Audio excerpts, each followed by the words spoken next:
کہتے ہیں جس طرح کہ انسان کو اپنے وطن سے پیار ہوتا ہے اسی طرح اپنی مادری زبان سے بھی پیار ہوتا ہے۔ ایک اندازے کے مطابق سن 2021 میں پوری دنیا میں 7,000 سے زیادہ زبانیں بولی جا رہی ہیں، لیکن آدھی سے زیادہ دنیا میں صرف 23 زبانیں بولی جاتی ہیں۔ کچھ لوگوں کا تعلق اپنی مادری زبان سے بڑا گہرا ہوتا ہے، وہ کہیں بھی چلے جائیں، کالج، یونیورسٹی میں، علاقے کے، محلے کے، شہر کے لوگ ملتے ہیں تو اپنی مادری زبان میں ہی بات کرتے ہیں، اور اپنے بچوں کے ساتھ بھی وہ مادری زبان یوز کرتے ہیں۔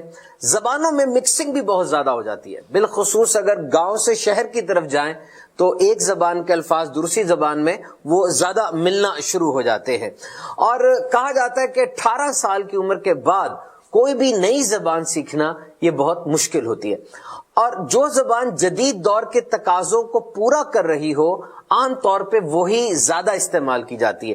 تو امیر علیہ سنت کی بارگاہ میں یہ سوال عرض ہے، حضور یہ بتائیے کہ زبان کو صرف اپنے خیالات پہنچانے کا ایک آلہ سمجھا جائے، یعنی جو چاہا جب چاہا جس طرح چاہا بس بول دیا، میری بات کا مطلب سمجھ آنا چاہیے، یا پھر زبان کے اپنے بھی کچھ تقاضے ہوتے ہیں اور ان کو بھی مد نظر رکھا جائے؟ اس بارے میں رہنمائی فرما دیں۔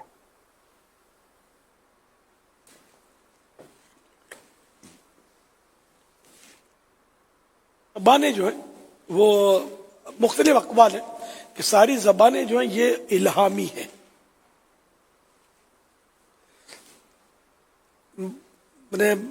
القا کی گئی ہیں، ڈالی گئی ہیں، دی گئی ہیں، بھیجی گئی ہیں۔ تو اس طرح جو ان کا تلفظ ہے یہ اسی انداز میں اگر استعمال کیا جائے، الہامی انداز میں، جیسا کہ رائج ہو، یہ بھی ہے مطلب۔ لیکن بہرحال سب زبانوں میں افضل ترین زبان عربی ہے، ہمیں اس سے پیار کرنا چاہیے۔ جنت، اہل جنت جو ہے جنت میں عربی میں گفتگو کریں گے، ہمارا قرآن عربی میں ہے، اور میرے آقا پیارے پیارے مصطفیٰ نبی، آخری نبی صلی اللہ علیہ وآلہ وسلم، یہ بھی عربی صلی اللہ تعالی علیہ وآلہ وسلم۔ تاہم اپنے جو گھریلو زبان ہوتی ہے، مادری زبان، وہ بھی بولنے میں حرج نہیں ہے، لیکن یہ کہ اب وہاں کے وطن کے حساب سے قومی زبان زیادہ بولی جاتی ہے۔ جیسے ہمارا پاکستان ہے تو اس میں اردو قومی زبان ہے، تو یہ مختلف قوموں کے لوگ جو ہیں وہ اپنی مادری زبان، آپ کو کئی ایسے نیو جنریشن تو میں نے دیکھا ہے اردو نہیں بول سکتی، خود میمن جو ہمارے ہیں اردو نہیں بول سکتے، کئی بچے ملیں گے وہ اردو بولیں گے، میمنی زبان نہیں بول پاتے۔ اسی طرح پنجابی ملیں گے آپ کو، پٹھان ملیں گے جو اردو بات کرتے ہوں گے، پٹھانی یہ ہوتے پٹھان، لیکن واقعی پٹھان ہوتے ہیں، یہ نہیں خالی لفظ خان والے پٹھان، لیکن ان کے باپ دادے پٹھانی بولتے تھے لیکن اب یہ اردو بولتے۔ تو یہ جہاں کا ماحول ہوتا ہے اس میں بندہ ڈھل جاتا ہے اور وہاں کی زبان بولتا ہے، تو اس میں بھی کوئی حرج نہیں ہے۔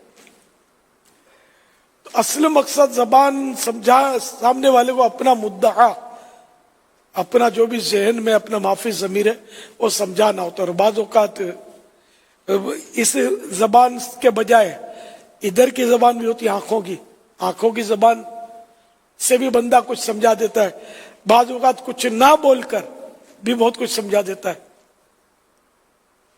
وہ مولانا حسن رضا خان کا ایک شعر یاد آ گیا، سبب وفور رحمت، سبب وفور رحمت میری بے زبانیاں ہیں، نہ فغاں کے ڈھنگ جانوں نہ مجھے پکار آئے۔ اللہ کی رحمت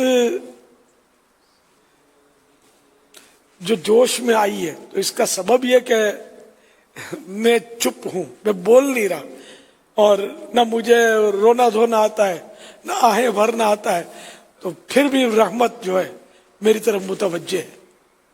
سبب وفور رحمت، رحمت کا بڑھنا، جوش آنا، یہ میری بے زبانیاں بغیر بولے۔ تو یہ بھی ایک لینگویج ہے۔ بعض بزرگوں کا بھی اس سے سنا جاتا ہے کہ وہ جب محفل میں آتے تھے تو بولتے نہیں تھے، ان کو دیکھ کر لوگ رونا شروع کرتے تھے، توبہ کر لیتے تھے۔ تو اصل مدعا سامنے والے کو اپنا مقصد سمجھانا ہے۔ زیادہ بولنا، پھر فضول بولنا، یہ تو اور بھی خراب ہے۔ فضول باتیں تو قیامت کے دن حساب ہوگا اس کا.